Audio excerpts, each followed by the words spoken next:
2-year course graduate lang or associated graduate lang. 2-year course graduate lang. And what's up mga ka-Bernie? Kamusta kayong lahat?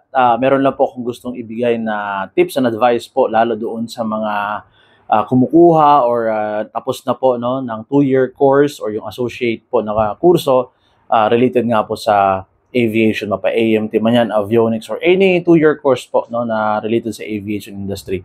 Madalas ko po kasing naririnig, nababasa sa mga nagsisend po sa akin ng private message na tinatanong nila makakapag-apply daw ba ng trabaho kung 2-year course graduate lang or associated graduate lang. Una-una sa lahat po mga ka-Bernie, wag niyo pong nilalang yung kurso ninyo. Kahit anong kurso yan, mapa 2 years man yan, mapa BS man, kahit ano po, mahirap yan, no? Lalo sa panahon ngayon, mahirap na po mag-aral, although marami na tayong ways or means, no? Syempre, para kumbaga matulungan tayo sa pag-aaral, but still, madami din pong mga kumbaga factors na nakaka-apekto. At ako na mismo nagsasabi na hindi po ganun kadaling mag-aral, no? Coming from the academe po. Kaya naman, maging proud kayo dyan sa natapos niyo, sa tinitake mo niyo kahit na 2-year course at hindi po yan BS. Kasi at the end of the day, ang labanan pa rin is ano yung kaya nyong maibigay, ano ba yung skills na meron kayo.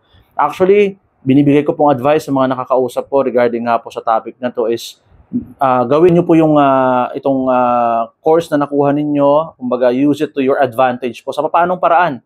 Kumbaga, ipakita nyo dun sa mga pag-a-apply ninyong trabaho, dun sa mga papasukan yung company na kahit 2 years po yung natapos ninyo at hindi po bachelor's degree, ay meron po kayong enough skills, meron po kayong enough na knowledge na maitutulong or maiambag po doon sa company at magagawa nyo po yung responsibilities and duties na ini-expect po nila sa inyo.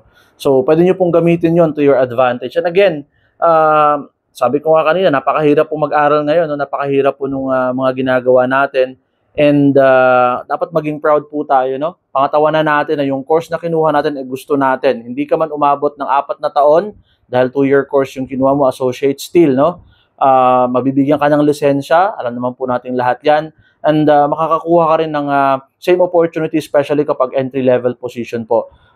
Yung trabaho po natin sa aviation industry requires us the skills, it requires us the trainings, it requires us na magkaroon ng continuous na, kumbaga, learning po. So kung nagsimula ka man as 2-year course graduate or associate, huwag kang tumigil doon, no? Sikapin mo kung magagalingan mo, pagbutihin mo, pagsikapan mo na syempre mas umunlad pa yung kaalaman mo, theoretical wise and practical wise po. Yun lang mga ka-Bernie, sana maka-encourage mo to kahit papaano sa mga kumukuha nga po or graduate ng associate courses po.